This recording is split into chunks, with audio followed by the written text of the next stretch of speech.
उम्मीद है कि आप लोग खैरियत से होंगे। This is Abdul Rahman, your physics teacher. आज का हमारा टॉपिक है, एक इम्पोर्टेंट टॉपिक है। इसलिए इम्पोर्टेंट है क्योंकि यही प्रिंसिपल हम यूज करेंगे गैल्वेनोमीटर में और मोटर के अंदर भी यही प्रिंसिपल यूज होता है। टॉपिक है जी torque on current carrying coil. हमने टॉर्क की वैल्यू कैलकुलेट करनी है एक करंट कैरिंग कॉइल के ऊपर। तो टॉपिक पे जाने से पहले आपको थोड़ा सा इसका बैकग्राउंड का पता होना चाहिए। चैप्टर नंबर है हमारा 14 इलेक्ट्रोमैग्नेटिज्म। बैकग्राउंड में टॉर्क या मूवमेंट ऑफ फोर्स, क्योंकि हमारे टॉपिक में टॉर्क आ रहा है तो इसका दूसरा नाम मूवमेंट ऑफ फोर्स भी है। होता क्या है, turning effect of force is called torque. Formula होता है torque equal to r cross है। ये छोटा सा वीडियो है कि आपके पास स्पैनर है, एक आप उसमें बोल्ट को टाइट करना है तो फोर्स लगेगी यहाँ पे और ये उसका टर्निंग पॉइंट है, ये मूवमेंट ऑफ आर्म है। तो इसको मल्टीप्लाई करते हैं तो आपके पास टॉर्क आता है। अब टॉर्क दो तरह से होता है, एक क्लॉकवाइज और एक एंटी क्लॉकवाइज। क्लॉकवाइज टॉर्क को हम नेगेटिव देते हैं, एंटी क्लॉकवाइज टॉर्क को हम पॉजिटिव देते हैं। ये मैट्रिक की फिजिक्स में भी है। उसके बाद कपल है। कपल क्या होता है कि जब दो फोर्सेस अपोजिट डायरेक्शन में बट इक्वल अमाउंट में किसी एक परपेंडिकुलर डिस्टेंस अप्लाई हो तो उसको हम कपल कहते हैं। तो देखिए ये मेंशन है two equal but opposite forces act on a body. तो टॉर्क AB जिसको आप कपल भी लिख सकते हैं, यहां मेंशन करते हैं कपल। तो couple is equal to force into perpendicular distance. ये फोर्स क्योंकि दोनों की सेम मैग्नीट्यूड है तो हम एक फोर्स चूज करेंगे और साथ में परपेंडिकुलर डिस्टेंस आ जाएगा। और लास्टली ये हमने लास्ट टॉपिक में पढ़ा था force on a conductor, current carrying conductor place inside a magnetic field. उसका फार्मूला था F is equal to ILB sin of theta. ये हम आज इस टॉपिक में यूज करेंगे। अब चलते हैं आज के टॉपिक की तरफ। अगर टॉपिक आता है तो आपने यहां से लिखना स्टार्ट करना है बाउंड कंडीशन के हवाले से।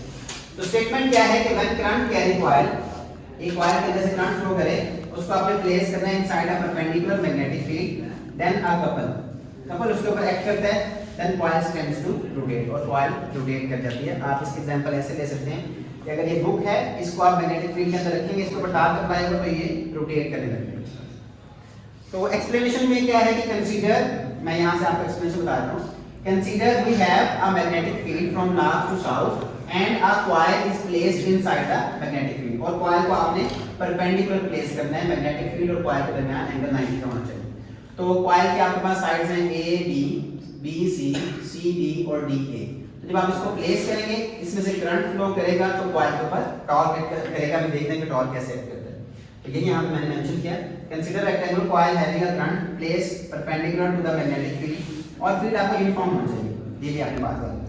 The coil have sides A B C D A which is divided into 4 sides.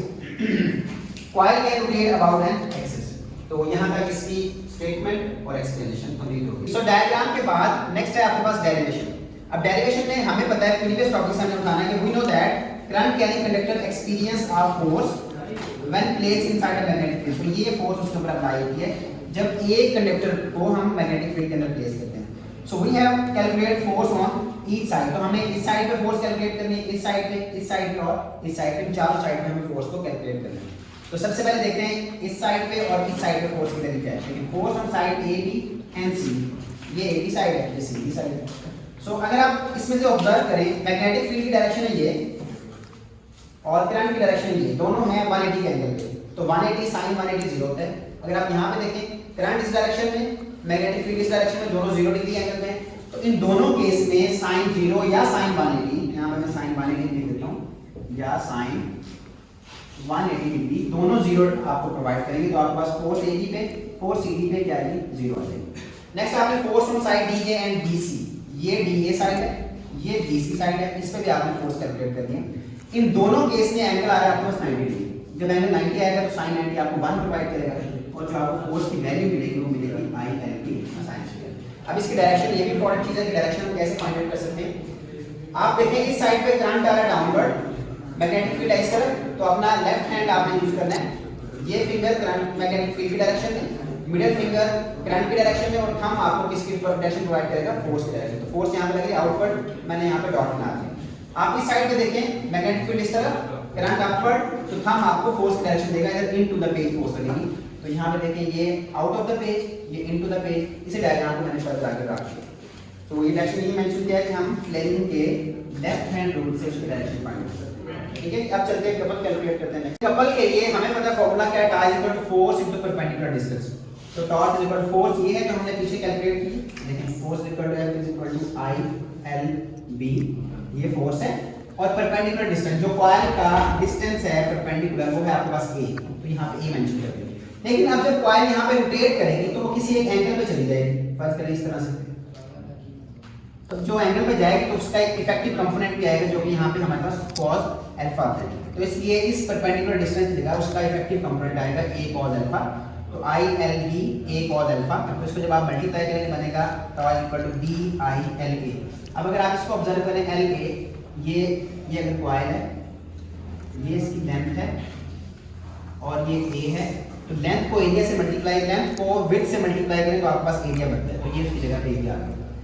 अब ये था टॉर्क एक कॉइल के लिए। अगर आपके पास n नंबर ऑफ कॉइल्स हों तो टॉर्क की जगह पे आ जाएगा n। तो ये आपके पास फाइनल फार्मूला है जो हम बिलोंग में वाले टॉपिक में भी यूज करेंगे।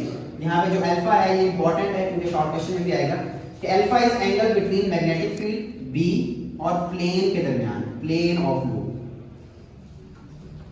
ये बात आपने याद रखी। सो ये था आज का topic. Thank you very much. अल्लाह हाफिज़।